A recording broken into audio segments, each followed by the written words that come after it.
Ce champ d'expérimentation de coton emblavé sur plus de 35 hectares à Banikwara porte la promesse de plus de 2 tonnes de coton graines à l'hectare. Il est semé quand?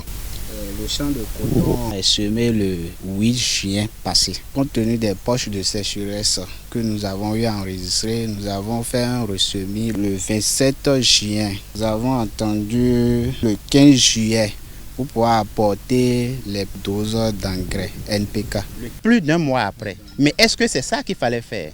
Bon, dans les normes, ce n'est pas ça. Ces champs écoles permettent encore une fois d'amener les producteurs à se rendre compte de la nécessité de faire l'épandage de l'engrais en 2 temps. Le NPK dans les 15 jours qui suivent le semis et l'urée entre le 40e et le 45e jour, mais à la dose de 5 à 6, 7 sacs à Banikwara pour permettre d'avoir des rendements de 2 tonnes 500 à 3 tonnes. Dans ce champ école, Gani Badou Tamou, président de la Fédération nationale des coopératives villageoises de producteurs de coton, apprécie le suivi approximatif des itinéraires techniques recommandés. Pour Nagayo Sabigoni, président de l'Union communale Banikwara, le résultat ici augure déjà d'une récolte impressionnante. Par rapport aux charges capsulaires du cotonnier, et par endroit, nous avons eu à dénombrer 40 à 50 capsules.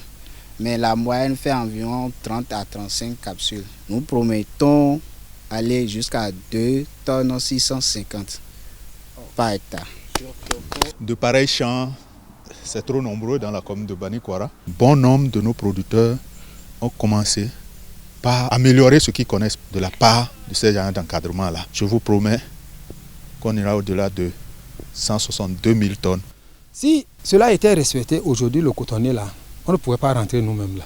Il serait obligé de faire des ouvertures pour le bon traitement. Les traitements contre les ravageurs, l'hélicoverpa amingera et les acariens ne sont pas occultés. Certes, il faut faire correctement les traitements au talis, mais il faut aussi respecter le 4e traitement au pyro. Et comme ça, on aurait assuré un contrôle phytosanitaire presque intégral pour le cotonnier. Plus tard, face aux représentants des 228 coopératives du bassin cotonnier du Bénin, la mission s'est penchée sur l'ardoise des coopératives qui tutoient plus de 261 millions de francs CFA pour les 3 dernières années. Les rôles et responsabilités des différents acteurs et les conséquences de l'utilisation des intrants non certifiés ont fait l'objet des échanges. Moi je sais, sans vous, président, secrétaire, trésorier, sans la SODECO, sans le coordinateur, sans l'intervention du président, un producteur ne va pas bénéficier d'insecticides. C'est pour cela que nous devons tous ensemble réfléchir et voir le circuit. Qui amène le produit? Qui prend? Qui donne aux producteurs? Le résultat, ça va donner quoi? Il y a 2 CVPC au niveau de Banikwara qui n'ont pas pu solder totalement les dettes de la SODECO. Un accord a été trouvé avec l'ensemble des producteurs de ces CVPC qui ont signé un engagement de rembourser lors de la campagne 2019-2020.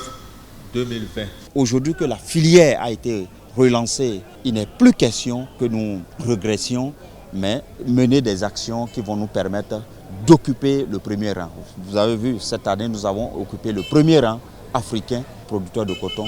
Cette tournée se poursuit dans le Borgou et la Takura.